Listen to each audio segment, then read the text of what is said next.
is where it gets trippy. The present is all we have. Live in the moment. Don't look back, you can't change the past. Well, what if I told you you could? Don't believe me? You don't have to, because I'm gonna show you how you can literally change your past to influence your present reality.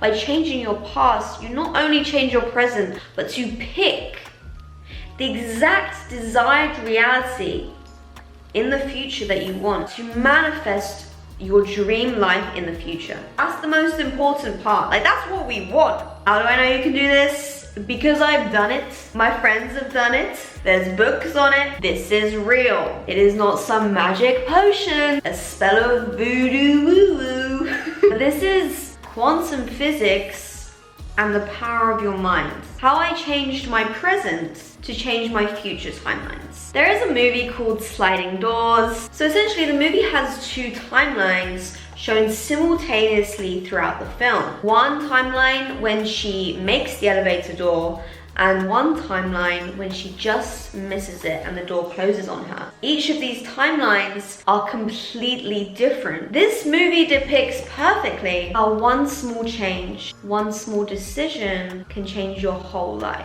The timelines are very different. One, when she makes the door, she catches her boyfriend cheating. The other timeline, she doesn't catch him cheating and she stays with him. A cheater. This is just a movie, right? My mum quotes this film all the time, and it's one thing that really did stick with me, how everything can be a sliding door moment. Every decision you make is a sliding door moment. You are going on different timelines.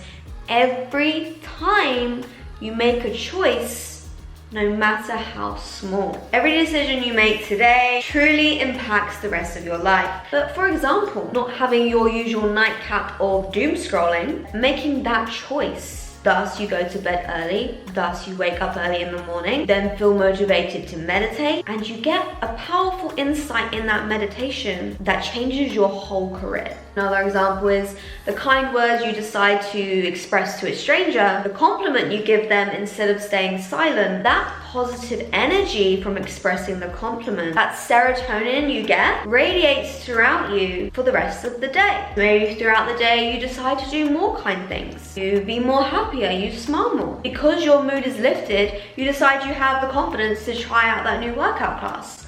And in that workout class, you meet the love of your life. This is how, by changing your present, you can change your future. To change your future, you must change your present.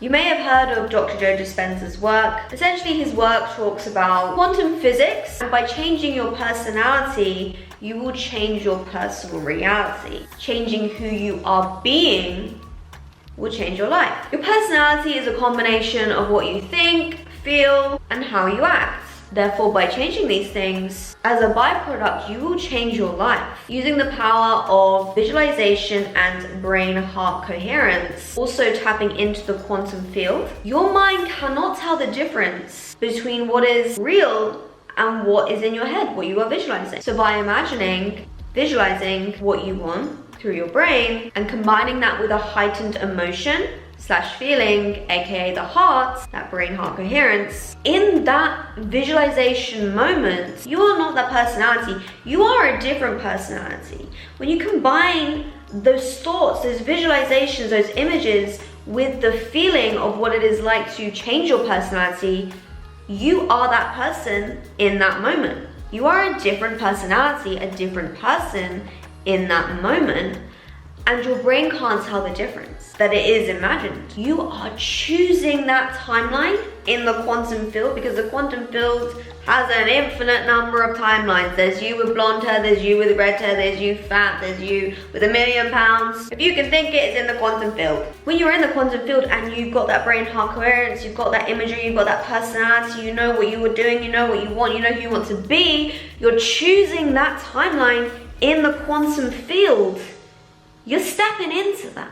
With practice and consistency, you will become that version of yourself. You are rehearsing that version of yourself in the visualization practice. You are feeling what it feels like. You are choosing that timeline. You are changing your present, and you are changing your future. Try it, don't try it.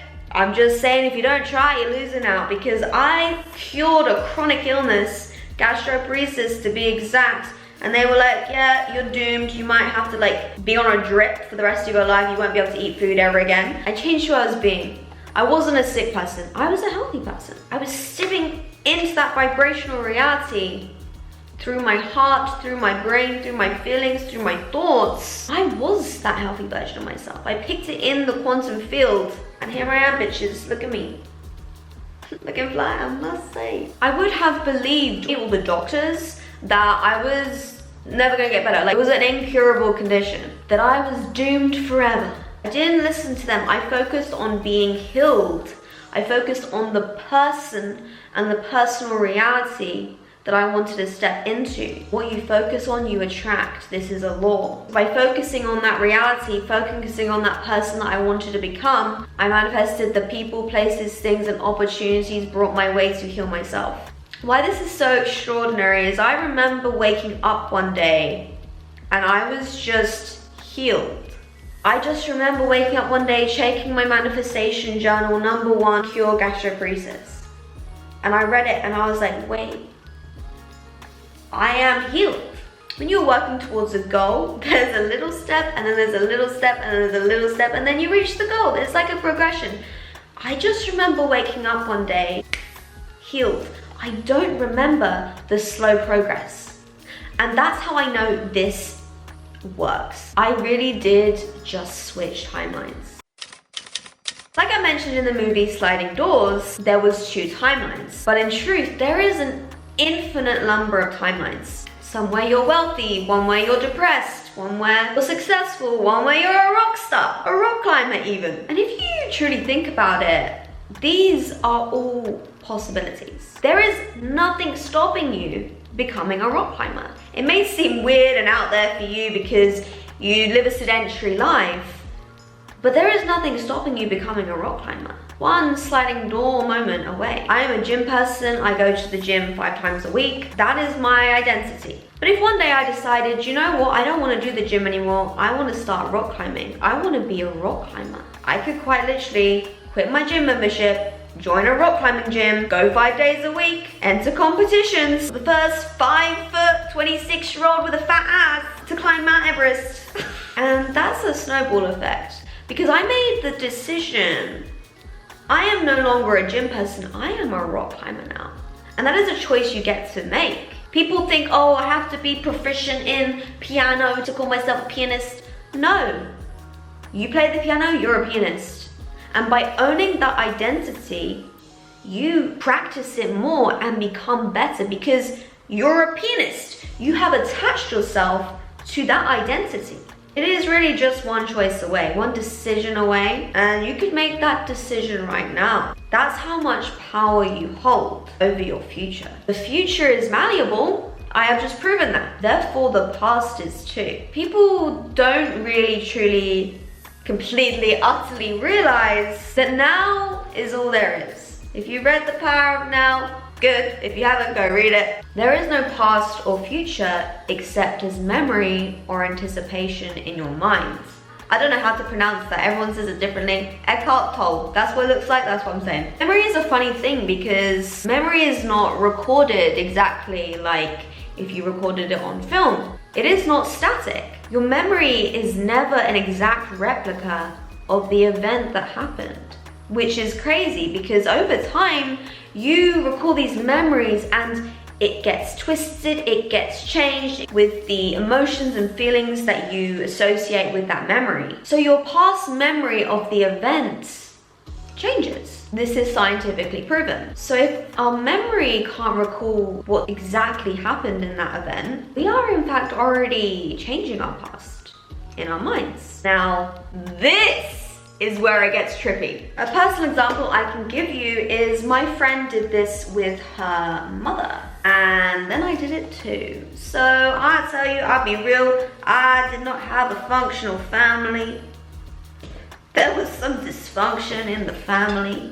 I did not get on with my mom. My mom was very loosely toxic. She's a nice person, I love her, but there was some toxicity there, and every time we'd meet,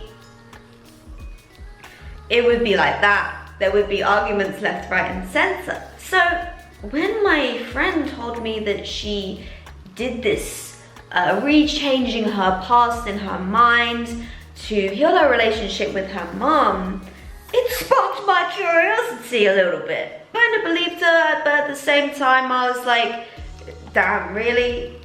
Really? But she said it was such conviction that I thought, okay, why not? I'll give it a go.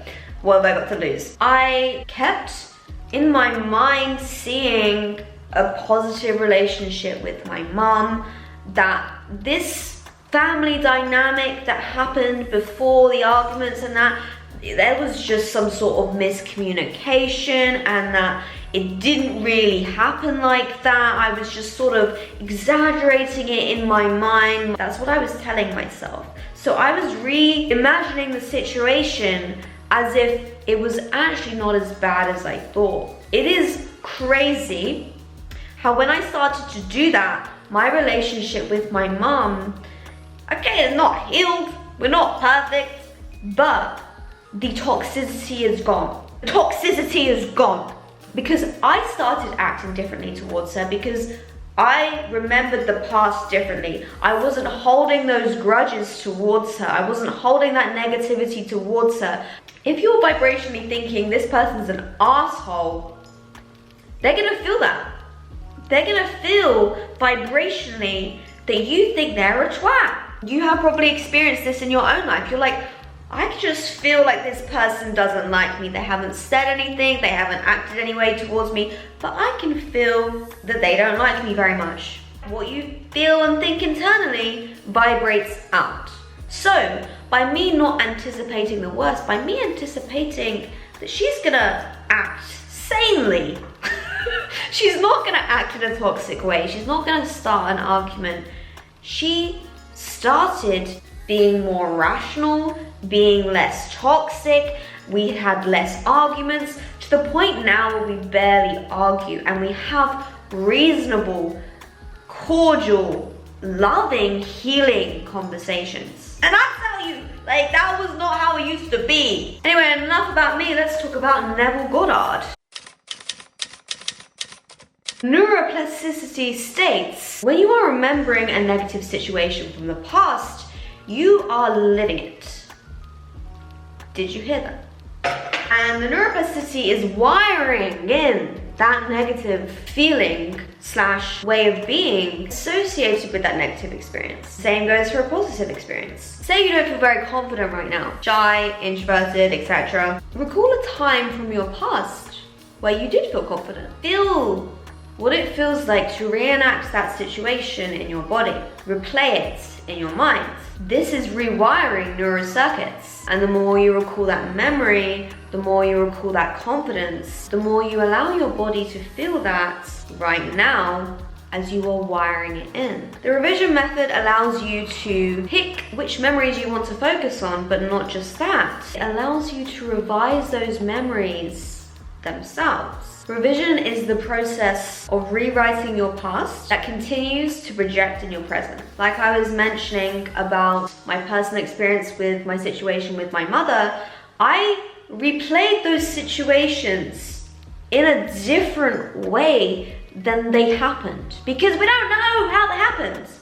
We don't know because we are always continuously changing those memories in our minds based on how we felt in them. So we don't know. Remember, we don't actually know, so why not pick a more favorable memory, a more favorable way of seeing that situation? This is kind of delulu, but let's move on.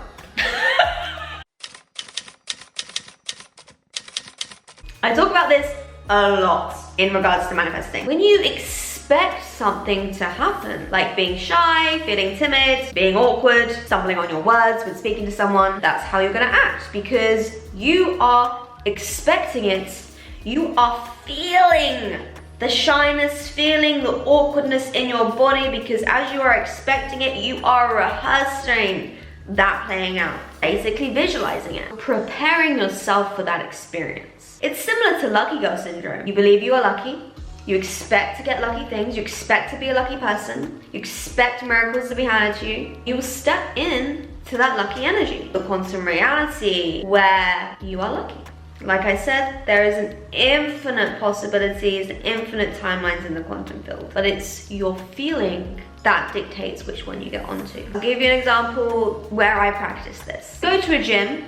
I go to a gym for the first time. You think, because I'm new, everyone's staring at me, and because you're thinking it, that's where your focus is going, people are staring at me, you're looking for people staring at you, inevitably you will find people staring at you. Then you think, oh my gosh, I'm so embarrassed because people are staring at me and everyone knows I'm doing the equipment wrong. So, rewrite that. Rewrite the story. They were staring at you because you're fine AF. They weren't staring at you because you're doing something wrong. They're staring at you because you're smoking hot. How do you know this isn't what happened? Can you read minds? Sometimes I think I can. But that's for another video. You don't know that's what they were thinking. Just choose to think they weren't looking at you, they weren't staring at you because you're doing something wrong, they're staring at you because you were hot, and honestly, that's a more probable reason. People don't give a fuck in the gym, right? They're like, oh, there's a person, okay, let me just lift this heavy weight and almost die and pass out because I wanna be hench. Being the shy person you are, being the embarrassed person you are, you chose to believe that they were staring at you because you were new, and then you never went back to the gym because you felt too embarrassed. Your reality was determined by something that you gave meaning to. That situation, maybe it happened, maybe it didn't. You don't know. Change it. Sliding door moment. You decide to rewrite your past and reenact that memory. That person was actually looking at me. I could see it in their eyes actually. They were looking me up and down. They were giving me the eye like this. Rewrite that in your minds, that memory in your minds. By doing that, you regain the confidence. You feel confident. You're like, hell, I want to go back and be checked out again. So in this choice, in this timeline, you have chosen because you have rewritten your past to choose a new timeline for the future. You go back to the gym. You work out consistently. You get even more hot. You make new friends at the gym. You meet the love of your life at the gym. I don't know, 2 gym bros. It's a vibe. Get matching gym sets. You know, it's all there for you. Rewrite your past, shift your present, and pick the timeline, the future timeline. Pick the future reality that is preferable to you. Pick the future reality that you desire. I really hope this video has helped you guys. I hope that you have learned something. If you have, leave a thumbs up, leave a comment down below. Check out this video next, and I'll see you in the next one. Okay, I love you.